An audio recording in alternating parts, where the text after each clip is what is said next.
Salam alaikum wa rahmatullahi ta'ala wa barakatuh. Bienvenue.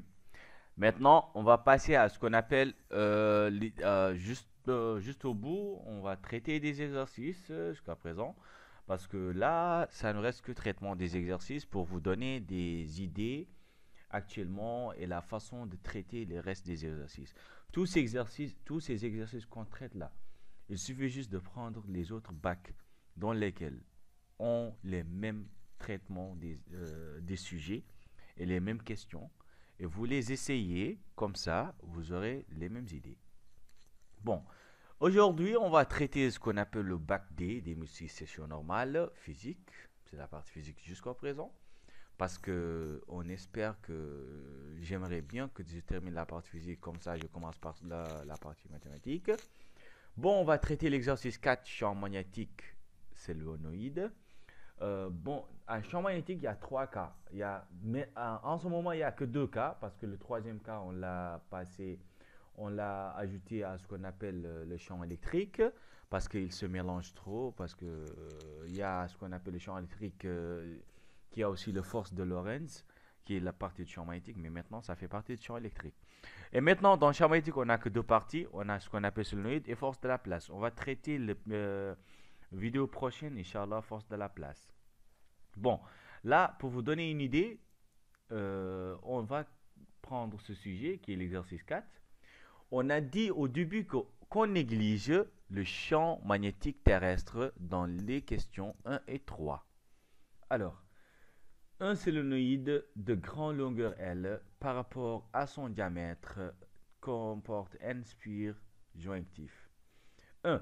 Déterminer les caractéristiques du champ magnétique B qui s'exerce au centre de la bobine ou solénoïde, c'est la même chose. Quand elle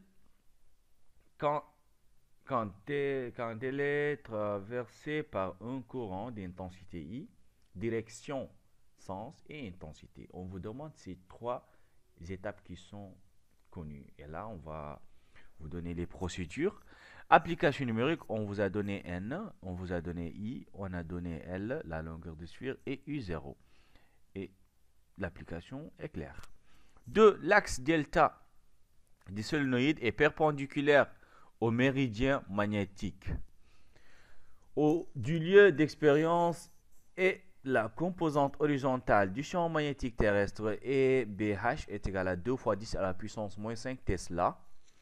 Une petite aiguille aimantée de SN, des pôles SN, ouais, mobile autour d'un axe vertical placé au centre de la bobine s'établit dans une position d'équilibre telle que l'angle de la ligne des pôles SN et l'axe delta soit alpha est égal à 60 degrés, voire figure. Le figure que vous devez savoir, il est là. C'est ça le figure que vous allez regarder parce qu'il y a l'angle alpha et l'aiguille et le BH et le B dans le champ. Alors, c'est quoi la question? La question est de calculer la valeur du champ magnétique B qui s'exerce lors du passage d'un courant dans le solénoïde et en déduire l'intensité I1 de ce courant. Alors, pour déduire l'intensité du champ d'abord, c'est facile à calculer. Et pour déduire l'intensité I, c'est aussi facile à calculer. Parce qu'il suffit juste simplement de trouver le champ B. Et de là, vous passez par la formule de champ d'intensité B pour tirer I pour calculer sa valeur. Là, on va avoir la solution. 3. On place maintenant au centre du solénoïde une spire de surface S est égale à 8 cm², dont l'axe est confondu avec celui du solénoïde. Voir figure 2. La figure 2, elle est là parce qu'on vous a donné le sens positif et le sens du courant. Ça veut dire que l'axe delta et le sens positif sont confondus. Alors, 3.1, exprimer le flux qui est là, magnétique, à travers la spire en fonction de B et S, calculer flux si B est égal à 0,5 Tesla. 3.2, on établit aux bornes des solénoïdes une différence de potentiel qui fait passer un courant créant un champ magnétique variant en fonction de temps, comme l'indique la courbe. La courbe, elle est là. Alors, 3, 2, 1. Donner l'expression de la force électromotrice induite E en fonction du temps et calculer ses valeurs dans les différents intervalles des temps. Les intervalles des temps sont là 0, 2, 2, 4, 4, 6, 6, 10. On n'a pas donné les intervalles des temps ici parce que c'est indiqué sur la courbe. 3, 2 représenter la variation de E en fonction de t dans les différents intervalles des temps. Alors là, on va commencer à donner la solution. Question 1, c'était ce qu'on appelle de donner les caractéristiques du champ magnétique B. Pour donner les caractéristiques du champ magnétique B, c'est quelque chose qui est fixe et à retenir, ça ne change pas et ça ne varie pas. Origine, milieu du solénoïde. Direction, l'axe du solénoïde. Sens, donné par la règle de la main droite de S vers N. Intensité B est égale à U0, NI, ça implique que B est égal à, comme qu'on n'a pas N, petit n, on a U0 et on a I, on remplace petit n par sa valeur. Petit n est égal à grand N sur L, qui est le nombre de spires qui est donné là, et la longueur du solénoïde. Alors, on a toutes les valeurs, on remplace, puis on fait l'application numérique, on trouve que B est égal à 1,67 fois 10 à la puissance moins 5 Tesla. Bon, là, le sens du courant, le sens du champ, pour l'indiquer, on doit utiliser la règle de la main droite. Et de cette manière, on a donné ces deux solénoïdes. Bon, la règle de la main droite, pour indiquer ça, c'est quelque chose qui est un peu compliqué avec les solénoïdes. Si on veut expliquer ça par vidéo, mais si vous voyez les images, on va vous expliquer ça correctement. Comme ça, on va publier des images explicatives sur la façon, ou bien on va faire une vidéo dans laquelle vous allez voir une main, et cette main va décrire la façon de décrire les règles de la main droite. Alors, question 2, on vous a demandé de calculer le champ magnétique BS et on calcule l'intensité I à la suite. Bon, pour calculer le BS, on a déjà l'angle alpha et on a le BH. Le BH, il est là et on a l'angle alpha. Pour calculer BS, il suffit juste de tirer ça d'après cette relation. Tangente alpha est égal à BH sur BS. Ce qui implique que BS est égal à BH sur tangente alpha. On a les deux valeurs, on remplace. Soit on trouve BS est égal à 1,16 fois 10 à la puissance moins 5 Tesla. Ça, c'est la valeur du BS. Alors, lors qu'on cherche la calcul de l'intensité du courant correspondante, I1, pour la calculer, on doit juste suffisamment poser la formule qui est là. Si on pose la formule qui est là, on n'a pas petit n, mais on a sa expression qui est le grand N sur L. On remplace par sa valeur, puis on trouve cette expression. I1 est égal à BS sur U0 fois petit n. Alors que petit n, sa valeur, elle est là, on remplace, ou bien on la calcule directement ici, on remplace petit n par sa valeur. Si on calcule, on va trouver que I1 est égal à 1,4 fois 10 à la puissance moins 3 ampères-mètre. Cette valeur, c'est l'intensité du courant correspondante à générer ce champ magnétique dans le solénoïde.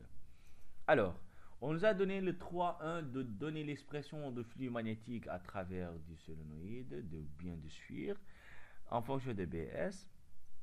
L'expression du flux magnétique en général, dans les cas général sans les nombres de spires, on a, bon, flux est égal à BS cosinus alpha, avec alpha est égal à l'angle entre N et B, la normale. Le N qui est là, c'est pas celle-ci qui est là. Le N qui est là, c'est la normale. On doit la projeter d'après le sens positif. Le sens positif donné, c'est elle qu'on doit utiliser pour projeter ce qu'on appelle l'angle qui est entre B et N. Alors, et cet angle, si comme dans l'exercice, on avait donné le sens de l'intensité du courant et le sens positif, alors on pose pour savoir s'ils sont de la même... au moins, on a dit que les deux axes sont confondus. Si les deux axes sont confondus, ça veut dire que l'angle est égal à 0. Si l'angle est égal à 0, alors que cosinus 0 est égal à 1, alors le flux donne BS. Le flux est égal à BS, en formule générale. Soit, si l'angle est égal à 0, sûrement. Soit le flux est égal à, en remplaçant B par 0,5 qui est là, et S par 8 fois cm², on va trouver 4 fois 10 à la puissance moins 4 Weber. Weber, c'est l'exprimation de flux magnétique. Alors, à la suite, on nous a demandé de donner l'expression de la force électromotrice induite E et de calculer sa valeur d'après les 4 différents intervalles des temps. Alors, E est égal à quoi? E est égal à, en général, moins D de flux magnétique sur D de T. Ça, c'est la valeur générale de force électromotrice induite. Alors, ici, dans cet exercice, il y a l'intensité du champ magnétique qui varie en fonction de temps. Autant qu'il y a certains autres exercices que c'est l'intensité I du courant qui varie en fonction de temps. Alors, la naissance de l'induction magnétique implique que l'intensité du champ magnétique est variante en fonction de temps. Alors, pour calculer la force électromotrice maintenant, on doit remplacer le flux par sa valeur. Puis, ce qu'on doit dériver, c'est quoi? C'est le champ B qui varie en fonction de temps, d'après la courbe qui est donnée dans le précédent. Il est là, d'après la courbe. C'est le champ B qui varie en fonction de temps. Des fois, vous voyez ici I, petit I, qui varie en fonction de temps. Alors, là, qu'est-ce qu'on va faire? Ça, c'est la formule générale pour calculer ce qu'on appelle la force électromotrice induite maintenant. Alors, pour calculer calcul de sa valeur dans les différents intervalles des temps. Pour faire cette expression, qu'est-ce qu'on doit faire? On doit prendre sur l'intervalle 0 millisecondes vers 2 millisecondes. Alors, d'après la courbe, si la valeur elle est constante, elle est strictement constante ici, alors la force électromotrice devient directement 0 sans autant calculer ni vérifier, parce qu'elle est constante. Alors, si elle varie, elle est décroissante ou bien croissante, là, on doit calculer. Alors, si elle est décroissante, on doit afficher ce qu'on appelle une équation.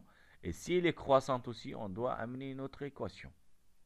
Alors, si aussi elle est décroissante, la valeur devient négative. Si elle est croissante, la valeur forcément, elles doivent être positives. Alors, c'est à retenir ces notions.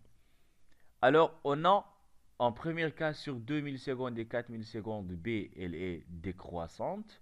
Alors, on va tirer cette équation B est égal à AT plus B. On doit calculer A, et pour calculer A est égal à D de B sur D de T. Et D de B sur D de T est égal à quoi? Est égal à B2 moins B1 sur BT2 moins T1. Alors, est égal à moins 200 secondes. Si on prend 2 points, on prend 2 points d'après la courbe. Après, on doit trouver la valeur correspondante. Le point B trouvé ici en premier cas, c'est 0. Et l'autre cas, c'est 0,5, je crois bien, dans le courbe. Vous voyez, 0,5, l'autre c'est 0. Et le temps, c'est 4 et 2. T2 est égal à 4, T1 est égal à 2, sont là les temps. Et le B, c'est d'après la courbe aussi, on va le prendre. Pour calculer petite b, qu'est-ce que je dois faire? C'est facile. Je vais prendre le champ magnétique est nul, B est nul. Là-bas, je vais regarder le temps égal à quoi. Si je trouve la valeur du temps autant que B est nul, alors je remplace chacun par sa valeur, puis je tire B et je trouve sa valeur. Donc B est égal à moins 250 T plus 1. Alors, si on remplace ça par ceci, ici, le B qui est le tout, là, on la remplace ici. On calcule la valeur, on multiplie S par ça, la surface dans laquelle est égale à 8 cm². On la multiplie par celle-ci, on la multiplie par celle-ci. Si on dérive ça, ça devient 0. Et si on dérive ça par rapport au temps, ça va nous donner 0,2 volts. Ça c'est pour E2. E3 entre l'intervalle 4 et 6, c'est constant parce que la barre elle est horizontale. Alors B est constant, E3 est égal à 0. Elle n'a pas de valeur. Ça, j'ai déjà expliqué. La même chose sur 6 et 10. B est égal à AT plus B. Alors, on va chercher une autre équation aussi pour trouver la valeur de E4 dans le quatrième intervalle des temps. Dans ce cas-là, A devient positive parce que la variation elle est croissante. Si la variation elle est décroissante, A doit être négative. Si elle est croissante, elles doivent être positives. Décroissante, négative. Croissante, positive. Alors, B, ça donne moins 0,75. J'espère que vous avez compris les procédures qui sont là. Sinon, on va mieux expliquer avec un autre exercice. Bon, B est égal à moins 0, 0,75 car on doit prendre le point dans lequel B est nul. Puis on prend la valeur de t, on remplace ici B par sa valeur lorsqu'elle est nulle et t par sa valeur. Et A, on a sa valeur et 125, on la remplace ici. On tire B pour trouver sa valeur, comme ça on va trouver B est égal à ça. Donc B est égal à 125t moins 0,75. Toujours celle-ci, sa dérivée est nulle. Celle-ci, sa dérivée, ça donne elle-même. Mais on doit négliger le t. De la manière suivante, on va multiplier S par 125. On va trouver la valeur suivante. Dès qu'on la dérive, on trouve moins 0,1 volts. La question suivante, c'est quoi? On nous a demandé de représenter la force électromotrice en fonction de temps. Pour représenter la force électromotrice en fonction de temps, on fait cette représentation.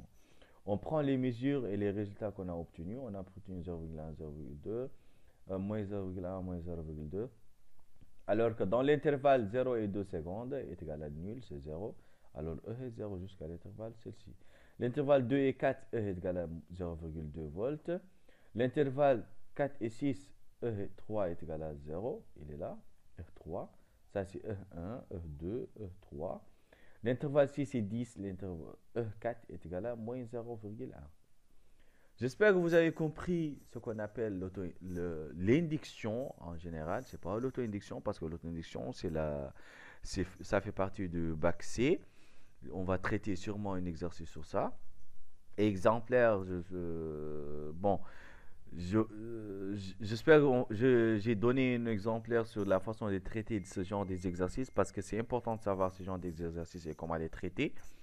Bon, il faut juste concentrer sur ce qu'on appelle la méthodologie de traiter l'exercice.